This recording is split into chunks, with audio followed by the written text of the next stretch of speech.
E tivemos uma entrevista com o Júnior Verde, que vai falar um pouco sobre a sua posse no IFAM que aconteceu hoje. Vamos falar de coisa boa? Recebemos aqui no nosso programa o novo superintendente do Instituto do Patrimônio Histórico e Artístico Nacional, Júnior Verde. A posse foi realizada nesta sexta-feira, 24 de abril. Durante o ato, o novo superintendente reafirmou o compromisso com a proteção e revitalização do Centro Histórico de São Luís, reconhecido como Patrimônio Mundial pela Unesco, destacando a importância de ações estruturantes que promovam, não apenas a conservação dos bens culturais, mas também a sua integração com a vida social e econômica da cidade. Boa noite, Júnior. Muito obrigada pela sua presença e por aceitar o nosso convite. Gratidão pela oportunidade. Conta pra gente como que foi hoje, o que aconteceu lá na sua posse.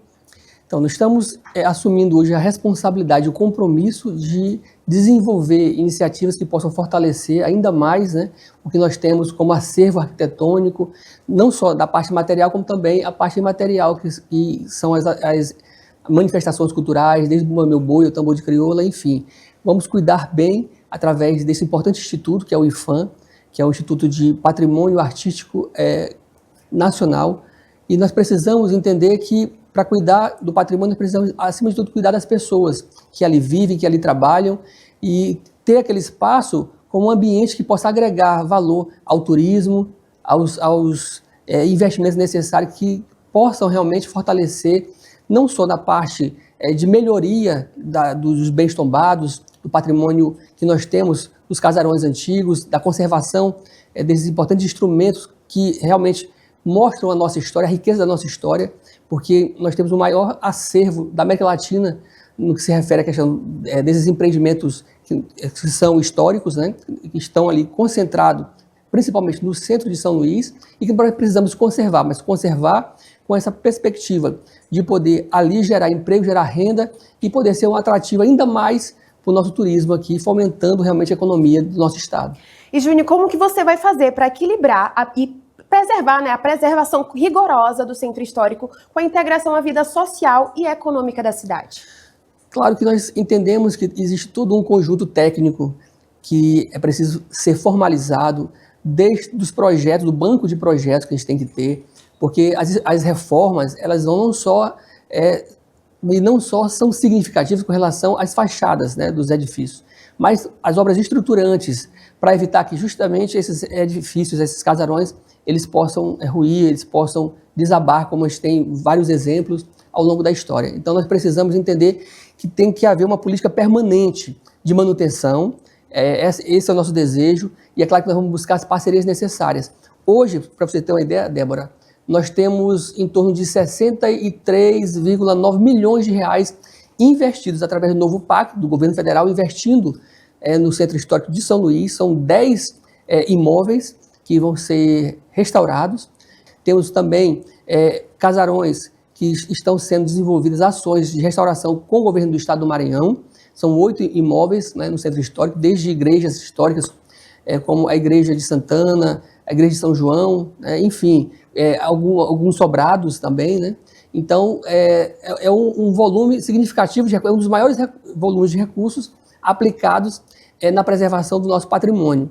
E também temos um convênio com a UFMA, que um desses imóveis do novo PAC fez essa previsão junto a essa importante universidade, que é a UFMA, para que nós possamos ali não só restaurar aquele espaço, e já está sendo feito, inclusive, um empreendimento também do governo federal com a reforma do CIOG, que é um espaço que vai ser requalificado, que vai ser reutilizado, inclusive não só pensar nessa perspectiva da restauração, mas pensar no uso desse importante bem material que nós vamos ter, para que possamos desenvolver ali iniciativas desde da parte de um restaurante, ou um café, ou a questão do ateliê, levar vida ao centro histórico. E ao levar vida ao centro histórico, nós estamos mostrando que a gente pode sim ter um espaço que possa acolher bem as pessoas, com segurança também, pensar em todas as nuances do processo, e nosso objetivo é esse. Pensar em uma política integrada de parcerias, governo do estado, prefeitura municipal de São Luís, prefeituras, porque nós temos alguns empreendimentos também em outros municípios maranhenses, como a título de exemplo, Alcântara, pensar na política de parcerias, os termos de cooperações técnicas com esses prefeitos, para que nós possamos valorizar preservar, conservar essa importante memória, que é importante, essa identidade nossa, né, como maranhenses, e ao longo da história também, da nossa formação, mas entendendo sempre que tem que ser uma política permanente, política de governo. E esse é o nosso objetivo, de agregar essa sistemática, não só pensando nas restaurações, como está sendo implementado agora através do novo PAC, desse valor significativo para o Maranhão, como também pensar a segurança pública naquela área, principalmente do centro histórico, fazer daquele lugar um dos lugares mais seguros do Maranhão, para que, de fato, haja não só o atrativo para o turista que chega para nos visitar, que seja bem acolhido, que possa andar seguramente nas ruas dos casarões, né, da nossa história em São Luís, mas também que nós possamos ter aquele turismo local, que são as pessoas que ao final de semana, sempre que puderem, estarem visitando o nosso centro histórico, frequentando os restaurantes, os cafés, que possam levar as famílias, um espaço interativo, realmente, um novo momento, é o que nós queremos, um novo momento para aquele importante empreendimento que nós temos, que pode agregar muito valor social a São Luís e ao Maranhão. Você comentou sobre a PEC, né? Quais que vão ser os critérios para escolher essas 10 edificações? Conta pra gente. Esses projetos, eles vieram de um banco de projetos, porque antes da escolha realmente dos espaços, das igrejas que foram ali escolhidas para serem restauradas, dos sobrados, dos casarões, antes foi preciso todo um projeto técnico para que, de fato, a gente tivesse as condições de identificar valores, identificar o que seria realmente feito de intervenção desde da fachada, porque vai ter as variações. Tem casarões que precisam apenas, digamos, da restauração da fachada ou da parte estrutural interna do casarão. Então, são várias nuances de projetos que devem ser identificados. Então, esse banco de projetos, inclusive, já estamos com um novo banco de projetos, já iniciando este ano, para que, de fato, a gente possa ter, né, essas iniciativas para, posteriormente, buscar recursos.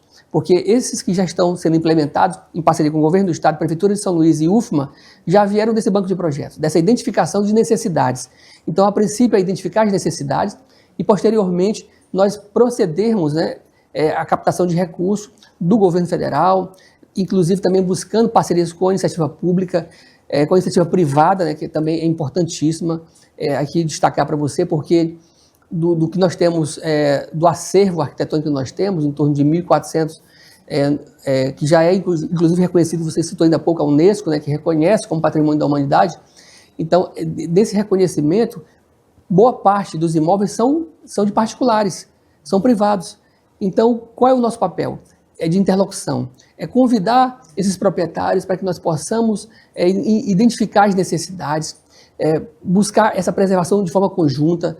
Eu sei que às vezes tem um proprietário que não tem condições de manter aquele imóvel, de repente ser uma ponte de ligação com iniciativas, por exemplo, dessa captação de recursos junto aos bancos, existem fontes de recursos destinadas para a restauração desses imóveis. Então, fazer realmente essas interlocuções necessárias para que nós possamos, de fato, atender essa nossa necessidade de preservação, valorizando a nossa história. Júnior, muito obrigada pela sua presença e por trazer essas informações para a gente. A gente agradece também, fica feliz por saber que os nossos casarões estão em boas mãos. Eu agradeço imensamente e convido a população, inclusive, porque todos nós, somos responsáveis, corresponsáveis por essa preservação.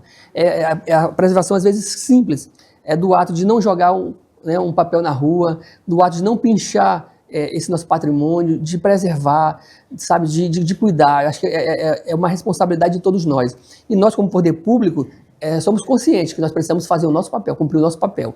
E o que a população pode esperar de nós é muito trabalho, muita dedicação. Muito obrigado, Débora, pela oportunidade.